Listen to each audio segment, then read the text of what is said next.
Salut à tous les amis, c'est Loïc, bienvenue dans le carré pour un nouvel épisode. Évidemment avant, tu t'abonnes, t'appuies sur la petite cloche, important la petite cloche, sinon tu ne seras pas prévenu de toutes les vidéos.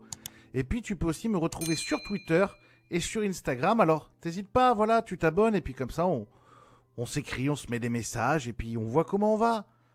Allez, je te fais un bisou, excellent épisode. Bonjour à tous, bonjour à toutes les amis, c'est Loïc, ravi de vous recevoir dans le carré avec aujourd'hui un très très bel invité, un invité qui a eu de nombreuses vies. Salut mon Matt, comment ça va? Salut, ça va bien? Bah écoute, ça va nickel toi. Ben, ça va très bien, ravi que tu aies accepté l'invitation mon ami. Avec plaisir. À une autre époque, on aurait pu te recevoir car tu as été un YouTuber dans toute sa splendeur. Voilà, tu as été connu, très connu, grâce aux nombreuses émissions, épisodes d'humour. J'ai commencé sur YouTube effectivement quand j'avais à peu près 13 ans. Après, là, je fais moins de contenu aujourd'hui, mais je vais reprendre. Ça fait 11 ans. Donc forcément, j'ai grandi avec, donc j'ai vu plein de choses différentes. On peut appeler ça des émissions, parce que parfois c'était des émissions, mais parfois c'était simplement des contenus web. Voilà, j'ai vu plein de trucs différents sur Internet et principalement sur YouTube, effectivement. Mais aujourd'hui, nouvelle vie, puisqu'on te retrouve depuis quelques mois en tant que streamer sur Twitch dans le milieu du poker. Et évidemment, la première question, le poker, ça vient d'où cette passion? J'ai découvert le poker il y a 3-4 ans en jouant avec des potes en ligne, tout simplement, de façon très récréative, etc. Moi, de base, en fait, j'ai été piqué par le jeu comme je fais un peu la L'analogie? distinction. Ouais. Ouais, avec comme quand j'étais par exemple sur Dofus quand j'avais 11 ans, c'était un jeu vidéo sur lequel vraiment qui m'a appris plein de choses sur la vie parce que mine de rien les jeux vidéo éduquent quand même globalement un peu les jeunes, je trouve, sur certains points, tu vois, par exemple le commerce, etc. sur Dofus. Là le poker m'a piqué un peu de la même façon, c'est-à-dire que quand j'ai découvert le jeu, j'ai découvert qu'il y avait plusieurs dimensions à ce jeu et que c'est un jeu qu'on peut apprendre en 10 minutes à n'importe qui. Mais pour vraiment le connaître en profondeur, il faut des années. Et ce côté-là un peu mystérieux du poker m'a vraiment donné envie de le creuser un peu plus en profondeur, quoi. Qu'est-ce qui te donne l'idée, l'envie de te dire, je vais me lancer en stream sur Twitch et je vais parler de poker? C'est quoi? Tu regardes un peu ce qui se fait autour et tu dis qu'il y a une place à prendre? Tu dis que c'est ton expérience précédente qui peut amener quelque chose de plus? Pourquoi tu choisis de faire ça? En fait, c'est marrant. Tout à l'heure, tu parlais de plusieurs vies, etc. En fait, moi, j'ai pas vraiment l'impression d'avoir plusieurs vies. J'ai l'impression d'avoir toujours la même, disons, la même vie, mais avec la continuité que je lui donne, tu vois. Donc là, par exemple, typiquement, le stream, ça va dans la continuité de ce que je faisais sur YouTube, etc., etc. Ou à la radio, parce que j'ai fait un petit peu de radio, etc. Et du coup, même d'ailleurs, de base, ma passion pour l'audiovisuel vient de la radio au tout départ. Et en fait, justement, du coup, sur Twitch, on retrouve un peu ce côté un peu authentique et comment dire, de proximité, quoi, qu'il y a à la radio. Donc, en fait, c'est ça que je suis allé chercher. C'est-à-dire que je suis allé chercher ma passion pour la radio tout, en la combinant avec du poker et Internet. Donc, en fait, Twitch est un peu venu à moi. C'est-à-dire quand j'ai découvert cette plateforme, je me suis juste dit, ça, il faut absolument que je le fasse parce que c'est fait pour moi, quoi. Et j'ai mis un peu de temps à me lancer. Mais j'avais l'idée en tête depuis un petit moment, quoi. Est-ce que la contrainte, quand tu streams du poker, tu es obligé d'avoir un temps de latence de 3, 4, 5 minutes, évidemment, pour pas que les gens voient ton jeu, tes cartes. Est-ce que c'est pas une contrainte un peu emmerdante, justement, avec le côté très réactif d'animateur radio où il faut tout de suite rebondir, alors que là, le mec, il répond 4 minutes plus tard, quoi? Ouais, c'est clair. Je suis totalement d'accord avec toi. Je pense que c'est le point négatif concernant les streams poker. Donc, pour préciser, pour ceux qui ne savent pas, en gros, on est obligé de mettre un délai de 3 minutes parce que sinon, nos adversaires peuvent voir nos cartes en stream directement. Donc, on est obligé de mettre un petit peu de latence. Ça casse un peu l'authenticité maintenant. De toute façon, quand moi je joue, très souvent, les gens sont assez concentrés aussi et jouent en même temps au début, etc. Et du coup, moi, pour contrer un peu ça, ma dernière table, maintenant, je la fais en direct et je cache les cartes. C'est-à-dire que je mets le replayer à la fin, etc. C'est-à-dire que le début de ma session, on voit les cartes, etc. Mais en même temps, c'est le début de la session, c'est assez tranquille. Il n'y a pas forcément d'enjeu incroyable. Tu sais, il faut grinder, quoi. Ouais. Et puis à la fin, quand il me reste une table bien avancée, je passe en direct Et là, comme ça, je peux interagir. Les gens, ils peuvent me dire, ah là, t'as mal joué cette main, etc. Et je vois directement les remarques, quoi, sans attendre 3 minutes, effectivement. Surtout que comme ça, je peux être bien focus sur le moment présent. C'est important. Quand tu pars dans cette émission-là, dans ce projet-là, est-ce que tu as peur, on va dire, que ton niveau de jeu soit un frein? Ou est-ce que tu estimes que c'est pas grave, ça va faire partie du côté fun? Comment t'envisages ça? Au début, je me suis pas posé la question. C'est vrai que maintenant, je commence quand même globalement à comprendre que voilà, si on veut être fort à ce jeu, il faut vraiment être un vrai tryharder, il faut vraiment travailler et tout. Alors moi, du fait de la passion que j'ai pour ce jeu, je regarde énormément de contenu, même des contenus, parce que quand on dit regarder des contenus, effectivement, il y a beaucoup de divertissement autour du poker, mais je regarde aussi quand même les choses un peu plus profondes, les stratégies, etc. Mhm. Je suis dans le club élite de YoViral, qu'on apprécie ou non ces formations. Honnêtement, il y a des choses bonnes à prendre dedans, par Ouais. exemple, mais je regarde aussi plein de contenus sur la chaîne YouTube de Winamax, chez Kill Tilt, etc. Tu vois, Mhm. que je conseille, contenu plutôt gratuit du coup. Et j'ai un coach depuis récemment, là, je me fais coacher une fois par Ok. semaine en live pour progresser, parce qu'effectivement, moi, ma démarche, c'est pas, ouais, venez regarder mon skill. Ma démarche, c'est, moi, je passe un bon moment, je progresse avec vous tous les soirs, et on kiffe, quoi. Et il y a le côté, effectivement, un peu de divertissement qu'il n'y a pas nécessairement sur les autres streams. Donc, en fait, moi, ma plus-value, elle n'est pas dans le niveau. Ça, c'est un fait. Mais par contre, effectivement, si j'ai envie de pouvoir même moi en fait, parce que c'est une compétition et puis la streamer Mhm. en live c'est stylé, hein, je fais que du tournoi, hein, pour préciser, et si j'ai envie de jouer les plus gros tournois par la suite et pouvoir proposer une meilleure offre en termes de prestige de tournoi sur mon stream, je suis obligé de progresser. Est-ce qu'il y a cette idée en toi maintenant de se dire et pourquoi pas envisager une carrière plus sérieuse? En tant que joueur professionnel de Évidemment. poker, euh, je me suis posé la question, pour être très sincère.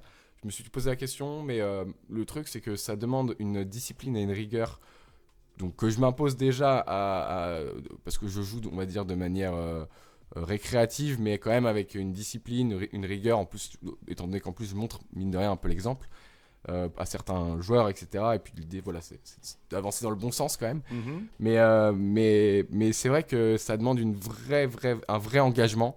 Et ça prendrait beaucoup trop de place sur ma passion, sur l'audiovisuel, qui est ma passion première et que j'ai envie de développer principalement. Donc, bien sûr, j'ai envie de progresser, mais disons plutôt le terme semi-professionnel, c'est-à-dire gagner en partie ma vie avec le poker, mais que ce soit pas ma source de revenus principale, quoi.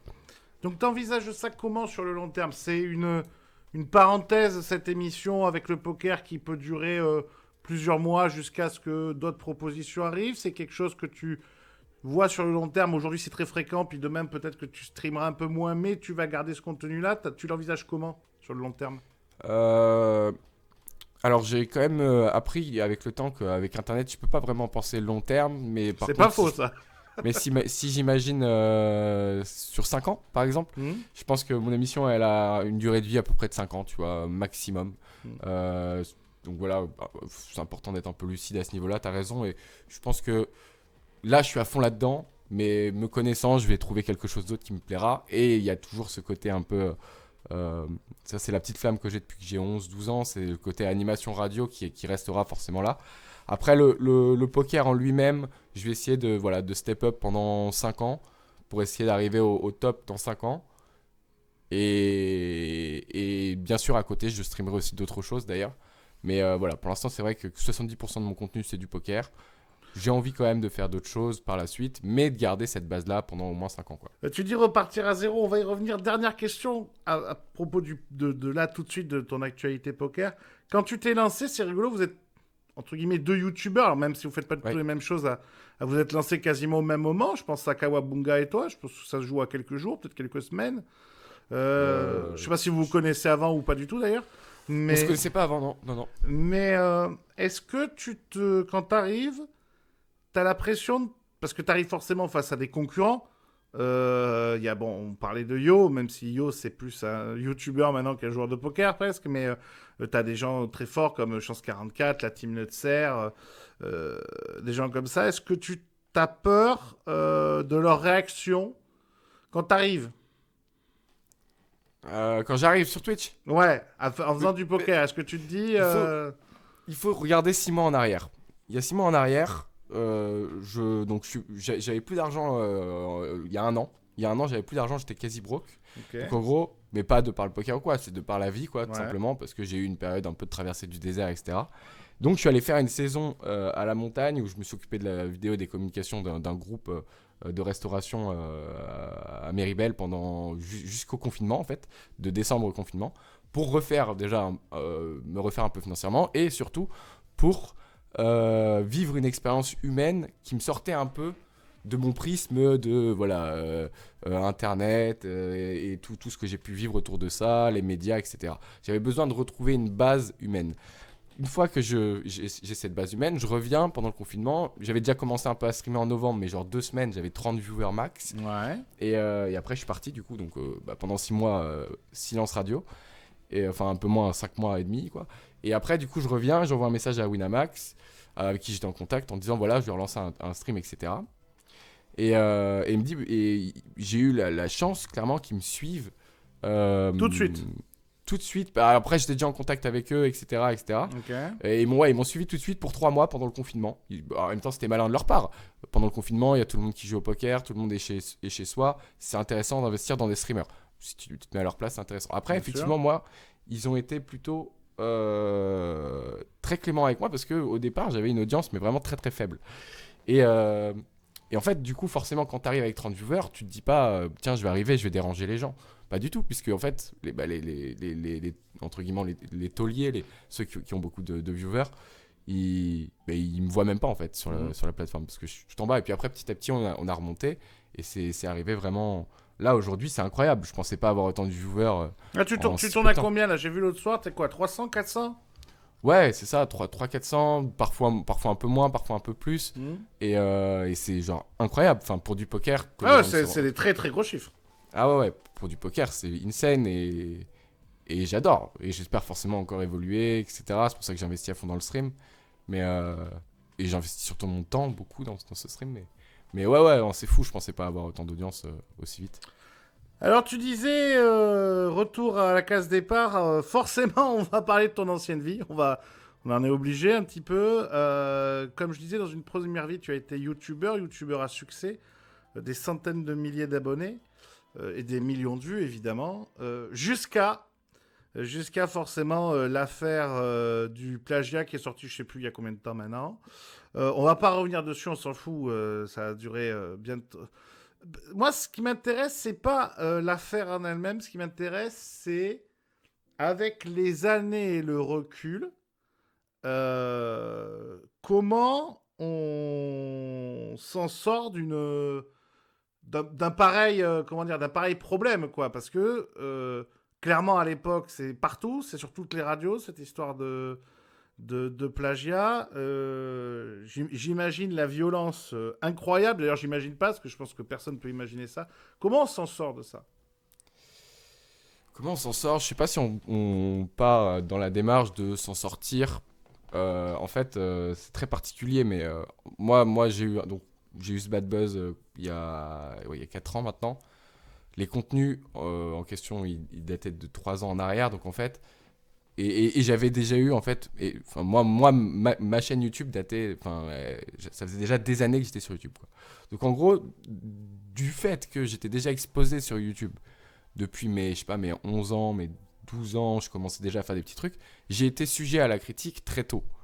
Donc, en fait, disons que les critiques de quand j'avais 11-12 ans m'ont formé pour encaisser celles de quand j'en avais 13-14 et vice-versa jusqu'à ce que ce bad buzz arrive, en fait. Ouais. Donc, certes, ça a été extrêmement violent, etc. Pour Monsieur Tout le Monde qui, du jour au lendemain, se prend ça, je pense que c'est très, très, très compliqué. Pour moi aussi, évidemment, je vais pas renier. Simplement, je pense que j'avais déjà une sorte de carapace pour mieux encaisser les choses, Mhm. de par le fait que j'étais exposé sur Internet depuis longtemps. Donc en fait, quand j'ai vécu ce moment, qui était assez incroyable, hein, pendant 3 jours, vraiment, effectivement, j'avais l'impression d'être un homme politique qui avait fait Attends, une énorme je pense que tu aurais violé des enfants, tu aurais eu moins de couverture que ce que tu as eu en plagiant des vidéos, quoi. incroyable. Et du coup, bah forcément, sur le moment, tu sais, tu te rends pas compte en fait. Tu vis le truc, c'est un peu incroyable. Et puis après, avec le temps, tu te construis autour de ça. Parce qu'effectivement, après, tu as cette étiquette qui te reste sur la tête. Les gens lisent peut-être 2-3 articles dans la journée, Math Podcast Plagiat. Ils regardent vite fait, ils regardent la vidéo, tac tac. Et ils se disent qu'en fait, tout mon contenu est plagié. Alors qu'en fait, même si c'est la pire connerie de ma vie, ça c'est une évidence, avec le fait d'avoir commencé à fumer. C'est les 2 pires conneries de ma vie, no fake. Tu vois, c'est vraiment le truc potentiellement. Ouais, mais quand tu dis les Ouais. pires conneries de ta vie, pour remettre un peu pour ceux qui vont te découvrir aujourd'hui, remettons en contexte, les pires conneries de ta vie, t'as quel âge quand tu fais ça? J'ai entre 15 et 16 et 17 ans. Et en gros, il y a 7 vidéos. Et en tout, j'avais fait des milliers de vidéos. Mais ces 7 vidéos-là sont extrêmement plagiées, genre mot pour mot, etc. Donc forcément, je Ouais, me mais mets t'as à la quoi? place. T'as 15 balais, quoi, quand tu fais ça. Ouais, et ça sort quand j'en ai.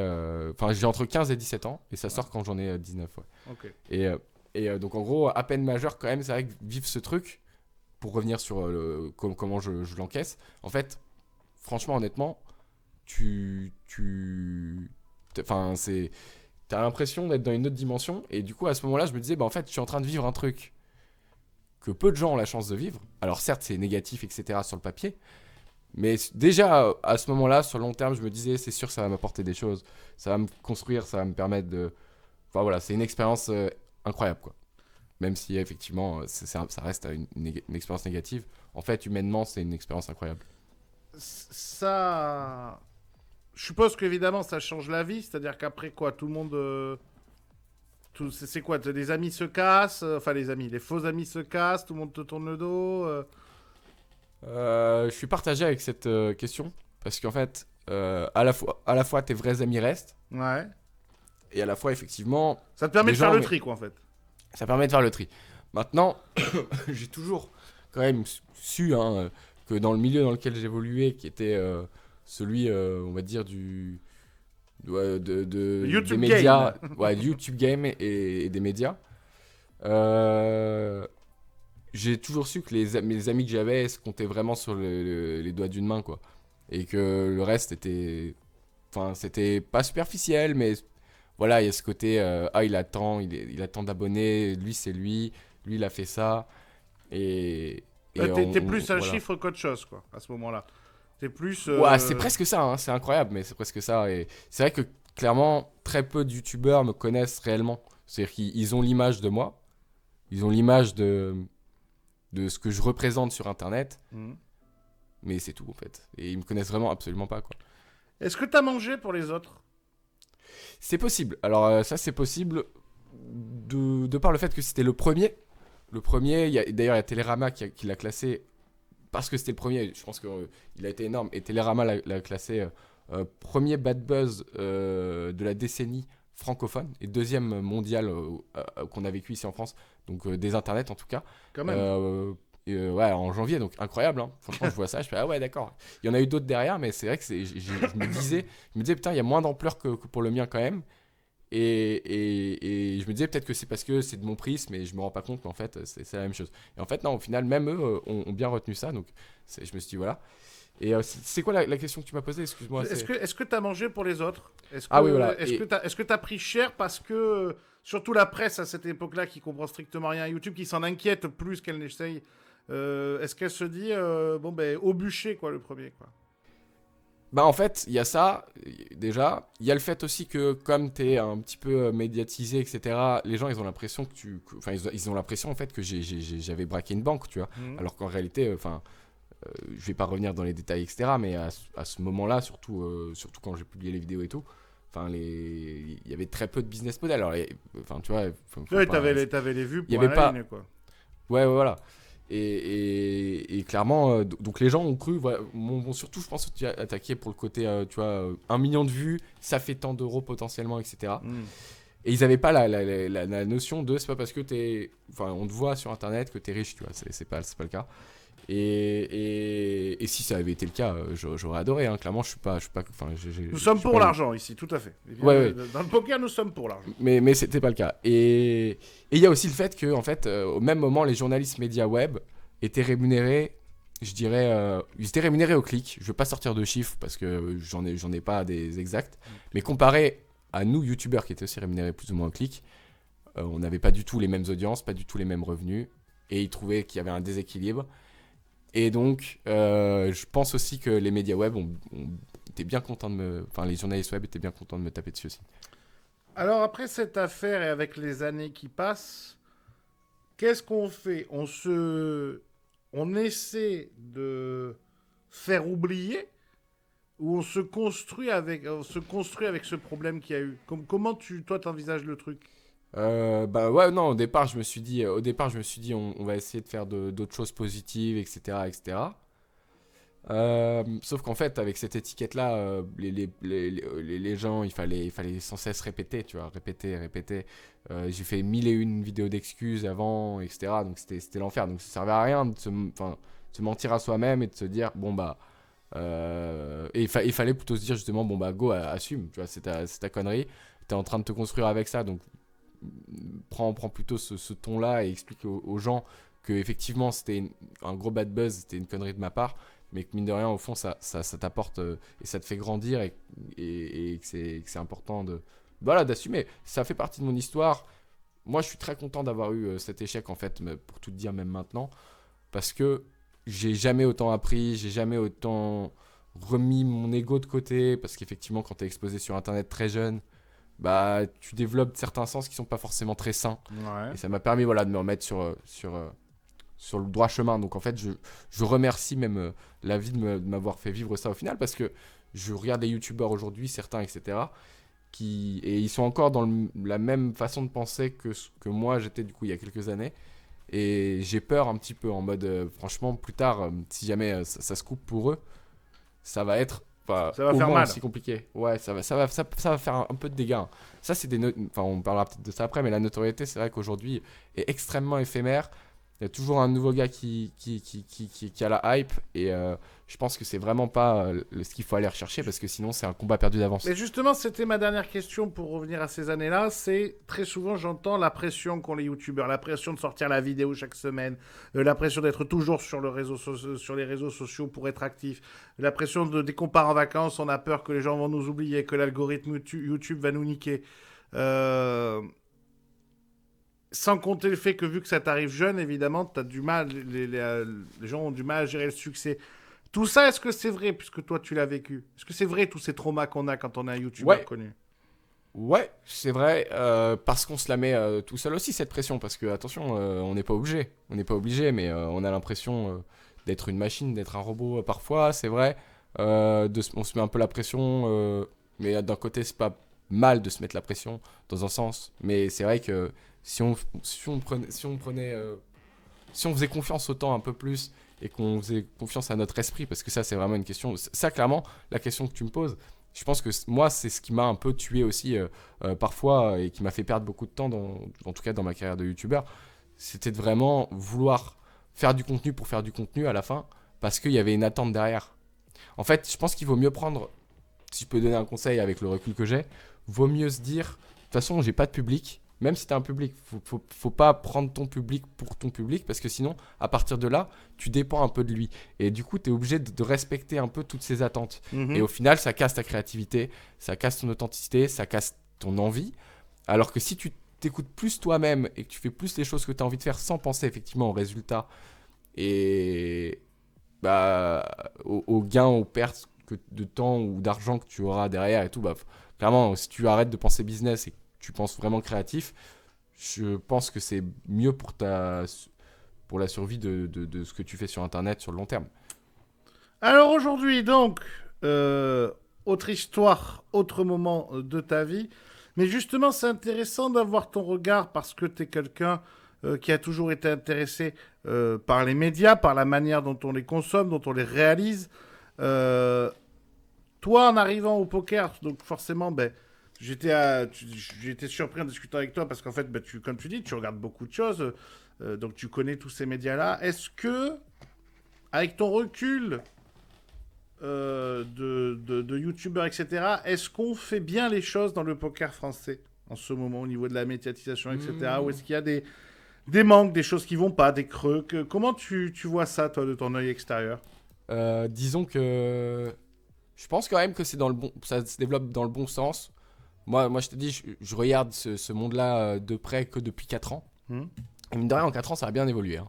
C'est-à-dire qu'il y a 4 ans, en tout cas, bon, moi, j'étais pas un adepte de Twitch, etc. Donc, je regardais déjà les lives de YoViral, etc. Je trouve que c'est même un peu comme ça, hein, avec mes potes qu'on est tombé sur ce jeu, hein, clairement.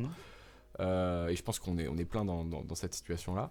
Et il y avait que ça. Enfin, moi, en tout cas, en termes de... là, j'étais public récréatif. Faut vraiment que tu te mettes dans ma peau, genre 20 ans. Ouais, bien sûr. Je ne voyais que ça qui parlait de poker. Après, je me suis un peu plus renseigné, évidemment, sur le sujet, avec la passion qui s'est développée, etc. Et là, justement, aujourd'hui, entre les nombreux streamers, moi, par exemple, tu vois, dans le carré, je l'ai ouvert, je sais plus, il y a 6 ou 7 ans, mais j'étais tout seul avec Kill Tilt. Aujourd'hui, il y a justement des mecs comme Chance, comme Batmax, comme Dature qui ont ouvert leur chaîne, etc. Est-ce que pour toi, ça va dans le bon sens? Est-ce que Bien sûr. on parle bien du poker ou est-ce qu'il y a peut-être de l'entertainment, c'est pas facile à dire à 18h, supplémentaire à faire autour de ce jeu? Non, bah déjà, ça se développe bien, je trouve, l'entertainment. Après, est-ce qu'il faut en faire plus? Oui, il faut en faire plus, ça c'est sûr. C'est sûr et certain. Je pense vraiment qu'il y a beaucoup de choses à faire avec le poker live, parce que là, tu vois, typiquement, tous les enfin, Dature, même tous les streamers, on va dire, même liés au viral en soi, mais du stream gang, n'importe qui, en fait. Toutes les personnes qui streament aujourd'hui du poker, elles streament du poker en jeu vidéo. Sauf qu'en fait, c'est un jeu qu'on peut potentiellement jouer. Ah, tu vois, j'ai une table ici. Je joue avec mes potes et je rêverais d'avoir un setup parfait pour pouvoir streamer des vraies parties trop cool et tout. Comme par exemple Winamax avait fait avec Winamax Live Session. D'ailleurs, si vous m'entendez, invitez-moi à ça, s'il vous plaît. Et parce que franchement, refaites-le. Bon, ouais, là avec le Covid, on va un peu en chier tout de suite. Pas tout de suite, mais. Ouais, oui, bien sûr. Mais bon, pas dans le futur. Gardez une place au chaud. Ouais, grave. Ah, trop stylé à regarder, tu vois. Ouais. Et voilà, je pense qu'il manque du divertissement là-dedans. Maintenant, tout le monde, comme je disais tout à l'heure, le poker, ça prend 10 minutes. Tout le monde peut jouer au poker. Bah, tu prends des personnalités d'un peu tous les profils, etc. Tu les mixes, tu fais une émission super cool. Tu peux même diffuser ça à la télé parce que ça marchera, parce qu'il y aura Patrick Bruel, ou même c'est pas Patrick Bruel, ou il y aura Moundir, ou c'est pas Moundir, il y aura plein de personnalités qui aiment bien le poker. Tu peux inviter Cyril Hanouna et tout, il viendra, je suis sûr. Et ça fera un peu d'audience. Dernière question sur le côté entertainment, justement, des gens comme Kawa ou comme toi qui arrivent dans ce milieu-là. Tu crois que c'est quoi le plus que vous pouvez apporter justement à ce milieu-là? La petite chose différente, c'est quoi? C'est ce regard-là, justement? C'est un professionnalisme? Alors, on peut rien apporter techniquement. Ça, c'est un fait. C'est un fait. Par contre, effectivement, le côté divertissement, entertainment, etc., ça, on peut potentiellement l'apporter. Après, je dis pas que les autres ne peuvent pas avoir ce skill-là aussi, hein, bien sûr. Simplement, c'est pas la même démarche. Eux, ils ont un skill qui sont développés pendant des années. Et donc, forcément, un poker beaucoup plus réfléchi, etc., que le nôtre aujourd'hui, je pense. Même si on réfléchit et on essaie de jouer le mieux possible. C'est-à-dire qu'ils ont une base de savoir qu'on n'a pas encore. Donc, leur stream reflète un peu ça, tu vois. Nous, c'est vrai qu'on est plutôt... et c'est positif, hein, et nous, on est plutôt dans le... Voilà, effectivement, il faut que les gens qui regardent le stream, ils s'ennuient pas, tu vois. En tout cas, moi, je prends mon cas personnel, c'est ça. Il faut que les gens, ils regardent, c'est un show, il y a des jingles, il y a de la musique épique dès qu'il y a des moments de stress, vraie réalisation. Et l'idée, c'est voilà, que les gens ils soient accrochés au stream, qu'il se passe rien en termes de poker ou qu'il se passe quelque chose, tu vois. Donc c'est vrai que c'est pas la même démarche. Dernière question, l'avenir, forcément, parce que donc on a parlé de l'avenir du côté poker, mais il y a ton avenir à plus large spectre. Comme tu dis, tu aimes faire de la radio, tu aimes faire de la télé. Il y a quelques années, tu aurais pu rejoindre la bande à Hanouna. Bon, longue histoire encore avec des médias qui sont emballés cette fois pour que dalle, en faisant n'importe quoi. Est-ce que tu as des projets comme ça qui sont en train de se construire, d'autres idées sur d'autres médias, d'autres plateformes? Ou peut-être même proposer quelque chose En plus sur Twitch, je sais pas, par exemple, tu vois. Voilà, ouais, ce sera plutôt ça. Mon but, on va dire, de mes 11 ans à mes 20 ans, j'en ai 23 aujourd'hui, allez, mes 21 ans, c'était de faire une émission sur énergie.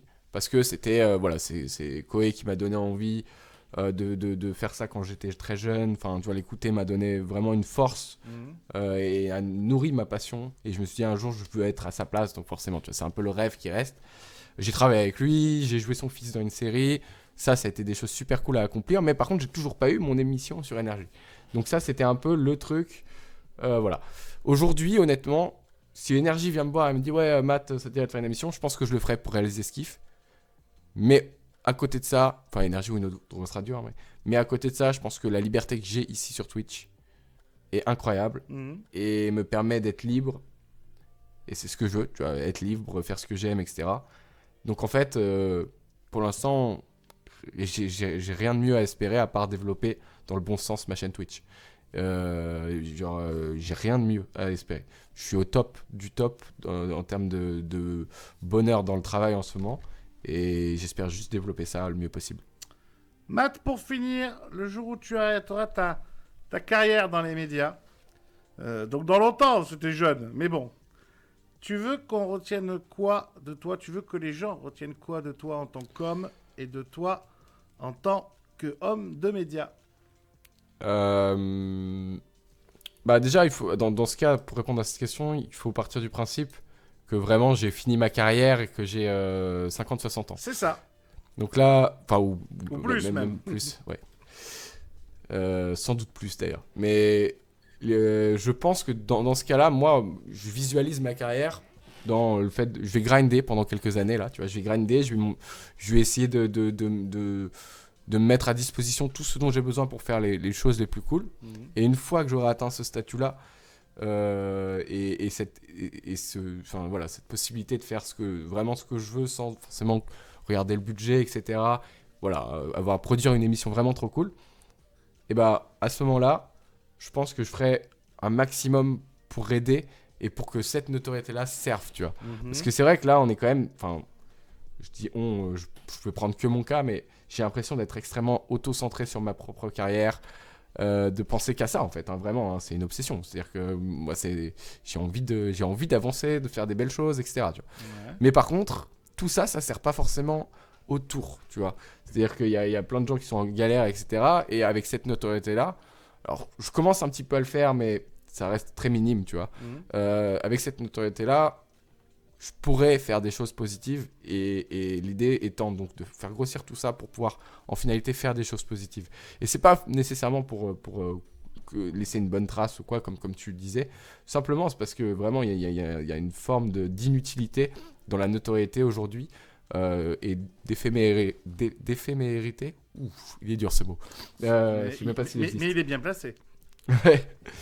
Et tu veux dire la notoriété, c'est n'intéressant que si ça se partage? Bien sûr.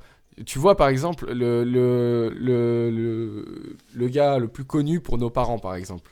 À l'époque, c'était peut-être Elvis Presley, tu vois, c'était un type comme ça. Bah, moi, mes enfants, ils connaîtront pas Elvis Presley. Parce que c'est la notoriété à toutes les échelles, à part si c'était un président, etc. Et encore, elle est éphémère.